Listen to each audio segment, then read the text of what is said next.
telefonen. Han er vel ikke blevet syg igen. Han var så kortfattet, da han rejste. Sagde han noget til dem? Det gjorde han faktisk. De skal ikke bekymre dem. Det drejede sig om et vigtigt møde. Nå, jeg var bange for, at han helt havde mistet humøret igen. Nej, jeg vil næsten sige tværtimod. Hvad mener du?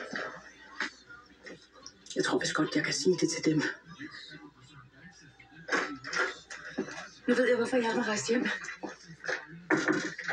Hvad? Det var dejligt. Jeg går derned bagefter. Vil du slet ikke høre, hvorfor han tog hjem? Jo, chef. Det kan ikke vente. Han har fundet ud af, at der er planer i ministeriet om, at skolernes nazistisk forbillede. Det har han valgt at fortælle videre. Hvorfor det? Jo, for at få det stoppet. Edvard, han risikerer med sin stilling, men han gør noget. Han våger noget.